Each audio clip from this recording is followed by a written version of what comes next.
Next section formula. அதாவது ஒரு line இருக்குது, ஏபி அப்படிங்கிற ஒரு லைன் இருக்குது. அந்த லைனுக்கு நடுவில் ஏதாவது ஒரு இடத்துல பி அப்படிங்கிற ஒரு பாயிண்ட் இருக்குது.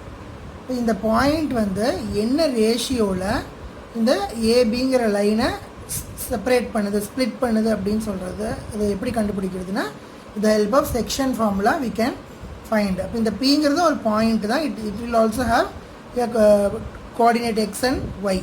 அப்போ அந்த பாயிண்ட் என்ன, எக்ஸ் கமா ஒய் என்னன்னு கண்டுபிடிக்கணும். அதர்வைஸ் M1 M2, இந்த M1 M2ங்கிறது என்னென்னா ratio. M1 is to M2ங்கிறது AP is to PB. இந்த AP PB உள்ள டிஸ்டன்ஸ்குள்ள ரேஷியோ வந்து M is to 1 அப்படின்னு சொல்லுவோம். M1 is to M2ன்னு சொல்லுவோம். So AP by PB is equal to M1 by M2.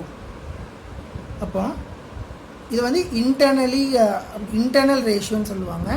அப்போ இந்த பாயிண்ட் P வந்து என்ன ஃபார்முலா அப்படின்னா, இந்த பாயிண்ட் P கண்டுபிடிக்கிறதுக்கு M1 into X2 plus M2 into X1 by M1 plus M2, M1 into Y2 plus M2 into Y1 by M1 plus M2. Denominator வந்து same தான், M1 plus M2.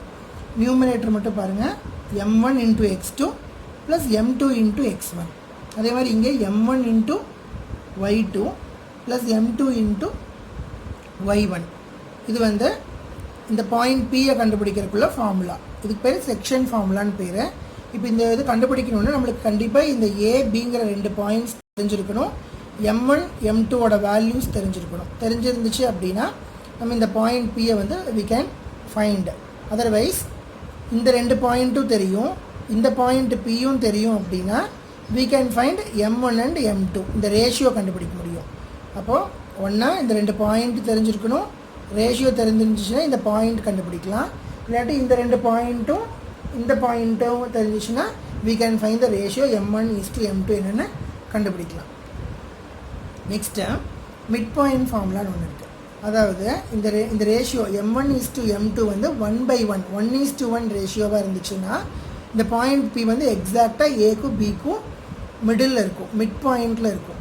அப்போ இந்த mid பாயிண்ட்டை கண்டுபிடிக்கிறதுக்கு என்ன ஃபார்முலா அப்படின்னா x1 plus x2/2, y1 plus y2/2. இது எப்படி வந்துச்சு அப்படின்னா இந்த M1 M2 எல்லாமே என்னவா இருக்குன்னா 1 1 இருக்கும்.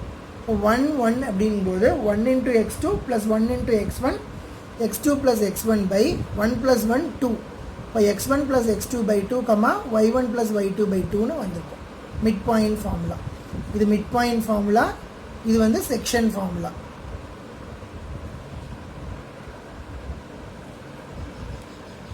இதில் ஒரு ப்ராப்ளம் பாருங்கள். Find the coordinates of the point which divides the line segment joining 4, -3 and 9, 7 இந்த ரேஷியோ 3:2. நான் சொன்னேன் இல்லையா, இந்த ரெண்டு பாயிண்ட் 4, -3யும் 9, 7ங்கிறது ரெண்டு பாயிண்ட். இந்த பாயிண்டில் நடுவில் வர பாயிண்ட் P கண்டுபிடிக்கணும். We have to find P. அந்த இது வந்து கரெக்டாக இருக்கிற ரேஷியோ வந்து டிவைட் ஆகிருக்கிற ரேஷியோ வந்து 3:2. அப்படின்னு என்ன மீனிங், M1 இது M2ன்னு மீனிங். அப்போ M1 by M2 is equal to 3/2 அப்படின்னா கம்பேர் பண்ணிங்கன்னா M1 3யும் M2 2ன்னு எடுத்துக்கலாம். இது கிவன் டேட்டா. நெக்ஸ்ட்டு இது x1 y1, இது x2 y2. அப்போ இந்த பாயிண்ட் P கண்டுபிடிக்கணும்னா செக்ஷன் ஃபார்முலா யூஸ் பண்ணி கண்டுபிடிக்கலாம். M1 into x2 plus M2 into x1 by M1 plus M2, M1 into y2 plus M2 into y1 by M1 plus M2. நம்மளுக்கு M1 தெரியும், x2 x1 M2 y1 y2 எல்லாமே தெரியும். இந்த values எல்லாம் எடுத்து இங்கே சப்ஸ்டியூட் பண்ணிங்க அப்படின்னா you will get the answer. The point P is equal to 7, 3. பாருங்கள், M1 என்ன 3 into x2 என்ன 9, x2 வந்து 9. இப்போ 3 into 9 plus M2 என்ன 2, x1 என்ன 4. இப்போ x1க்கு பதிலாக இங்கே 4 சப்ஸ்டியூட் பண்ணுங்கள். அப்போ 2 into 4 divided by M1 plus M2னா 3 plus 2 5. அதே மாதிரி M1 3 into y2 என்ன 7. இப்போ 3 into 7 plus 2 into -3 by 3 plus 2. இப்போ 27 plus 8/5, 21 minus 6/5, 35/5, 15/5, 7, 3 தான் ஆன்சர். அப்போ இந்த பாயிண்ட் வந்து 7, 3.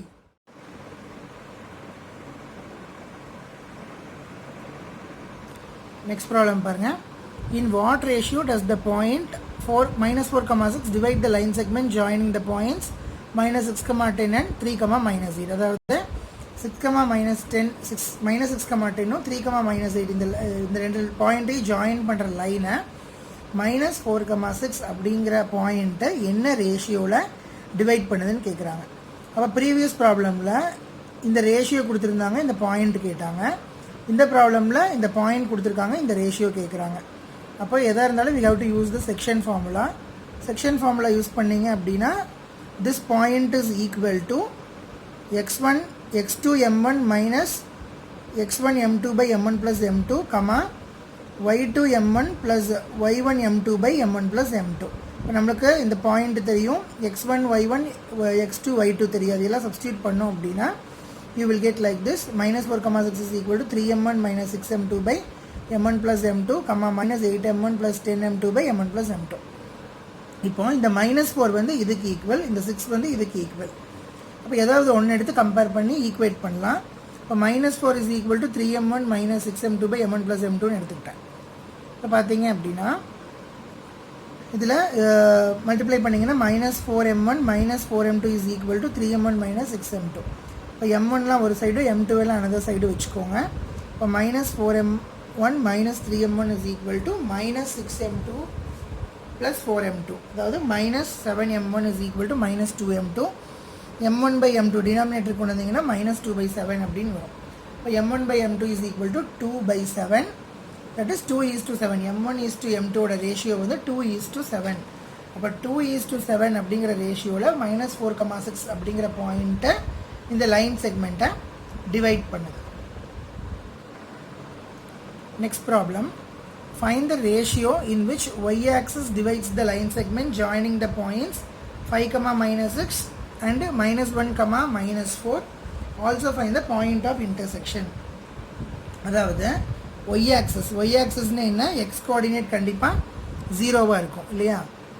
அதாவது இப்படி இருக்கிற கிராஃபில் y-axisல வந்து x எல்லாமே 0. all x will be 0 in y-axis. அப்போது y-axis வந்து இந்த லைன் செக்மெண்ட்டை டிவைட் பண்ணுது. அப்போது அந்த பாயிண்ட் ஆஃப் இன்டர்செக்ஷன் என்ன அப்படின்னு கேட்குறாங்க. Also we have to find the ratio. அப்போ we have to use the section formula. P of x, y is equal to m1 x2 plus m2 x1 by m1 plus m2, m1 y2 plus m2 y1 by m1 plus m2. இப்போது நான் இந்த ரேஷியோவை k:1 அப்படிங்கிற ரேஷியோவை assume பண்ணியிருக்கேன். இப்போ k:1ங்கிற ரேஷியோவை assume பண்ணோன்னா m1 m2க்கு பதிலாக we have to use k and 1.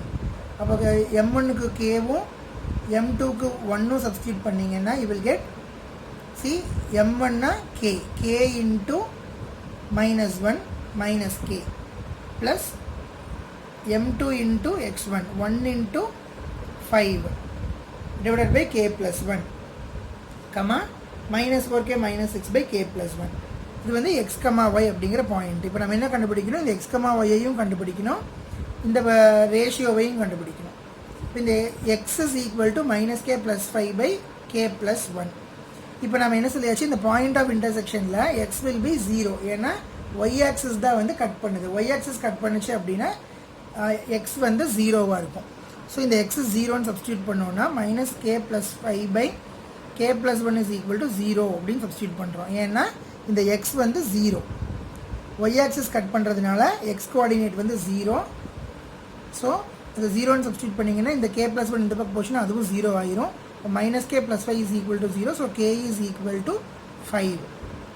அப்போ இது என்ன ரேஷியோவில் அதை டிவைட் பண்ணுது அப்படின்னா 5:1 அப்படிங்கிற ரேஷியோவில் டிவைட் பண்ணுது. இப்போ இந்த பாயிண்ட் கண்டுபிடிக்கணும் இல்லையா. அப்போது இந்த m1 m2க்கு பதிலாக நம்ம 5 அப்படின்னு சப்ஸ்டியூட் பண்ணலாம். இந்த இடத்துல 5, கேக்கு பதிலாக 5 அப்படின்னு சப்ஸ்டியூட் பண்ணோம் அப்படின்னா we will get 0, -13/3 அப்படிங்கிற ஆன்சர். இது சால்வ் பண்ணிங்கன்னா 0, -13/3ங்கிற ஆன்சர் வந்துடும். அப்போ பாயிண்ட் ஆஃப் இன்டர்செக்ஷன் என்ன அப்படின்னா 0, -13/3. Next problem, if the points A, B, C, D are vertices of a parallelogram, then find the value of P. அதாவது the points 6, 1, 8, 2, 9, 4, P, 3 இந்த நாளும் parallelogram ஃபார்ம் ஆச்சு அப்படின்னா இந்த P யோட வேல்யூ என்னன்னு கேட்குறாங்க. இதை நம்ம டிஸ்டன்ஸ் ஃபார்முலாவில் வச்சும் போட முடியும். டிஸ்டன்ஸ் ஃபார்முலாவில் வச்சு போட்டோன்னே என்ன ஆகும், AB is equal to CD, இந்த ரெண்டு உள்ள டிஸ்டன்ஸ் வந்து ஈக்குவல் அப்படின்னு வரும். அப்போ இந்த டிஸ்டன்ஸை நம்ம கண்டுபிடிச்சிட்டு இந்த டிஸ்டன்ஸ்க்கு ஈக்குவேட் பண்ணோன்னா இந்த பியோட வேல்யூ கிடச்சிரும். ஆனால் இந்த இடத்துல நம்ம வந்து மிட் பாயிண்ட் ஃபார்முலா யூஸ் பண்ண போகிறோம். ஏன் அப்படின்னா பேரலோகிராமோட டயக்னல்ஸ் வந்து இன்டர்செக்ட் ஈச் அதர், பைசெக்ட் பண்ணும். அதாவது இதோட இந்த டயக்னலோட மிட் பாயிண்ட் தான் இந்த டயக்னலுக்கும் மிட் பாயிண்ட்டு. இந்த ஃபார்முலா யூஸ் பண்ணோன்னா ஈஸியாக இருக்கும். அப்போ நமக்கு வந்து ஏசி ரெண்டுக்குமே கோஆர்டினேட்ஸ் தெரியும், 6,1 9,4. அப்போ இதோட மிட் பாயிண்ட்டை கண்டுபிடிக்கலாம். ஃபஸ்ட்டு 6,4 9,2க்கு என்னென்னா 6,1 9,4க்கு என்ன மிட் பாயிண்ட் அப்படின்னா x1 + x2/2, y1 + y2/2, 15/2 5/2ன்னு வரும். தட் இஸ் ஈக்குவல் டு பிடியோட மிட் பாயிண்ட் என்ன 8 + p/2 2 + 3/2. So 15/2, 5/2 is equal to 8 + p/2, 5/2. அப்போ இந்த 8 + p/2 வந்து 15/2க்கு equal. So denominator 2 gets cancel. 15 is equal to 8 + p. So p is equal to 15 - 8 7. அப்போ இந்த பாயிண்டோட இந்த பியோட வேல்யூ வந்து 7. மிட் பாயிண்ட் ஃபார்முலா யூஸ் பண்ணியிருக்கோம். நெக்ஸ்ட்டு ட்ரைசெக்ஷன் ஒரு கான்செப்ட் இருக்குது. ட்ரைசெக்ஷன் என்னென்னா ஒரு லைன் செக்மெண்ட்டை 3 ஈக்குவல் பார்ட்ஸாக பிரிக்கிறது, அதுக்கு பேர் தான் ட்ரைசெக்ஷன் பேர். பைசெக்ட்னா 2 ஈக்குவல் பார்ட்ஸாக பிரிக்கிறது, ட்ரைசெக்ஷன்னா 3 ஈக்குவல் பார்ட்ஸாக பிரிக்கிறதுக்கு பேர் ட்ரைசெக்ஷன். அப்போ இந்த 2 பாயிண்ட் இருக்குது, ஏபிங்கிற பாயிண்ட் இருக்குது அப்படின்னா இந்த 2 பாயிண்ட்டும் கேட்டாங்கன்னா நம்ம ஃபஸ்ட்டு என்ன பண்ணணும், இதை 1:2ங்கிற ரேஷியோவில் பிரிச்சுக்கணும். அப்போ M1 M2 கிடச்சிரும். M1:M2 வந்து 1:2. இப்போ M1:M2 தெரியும், இந்த 2 பாயிண்ட்ஸ் ஏபி தெரியும்னா we can find this point. இந்த பாயிண்ட் கண்டுபிடிச்சிடலாம். நெக்ஸ்ட்டு இந்த பாயிண்ட்டுக்கும் மிட் பாயிண்ட் ஃபார்முலா போட்டு இந்த பாயிண்ட்டை கண்டுபிடிச்சிடலாம். ஸோ இதை ட்ரைசெக்ட் பண்ணுறது வந்து இந்த பாயிண்ட்டும்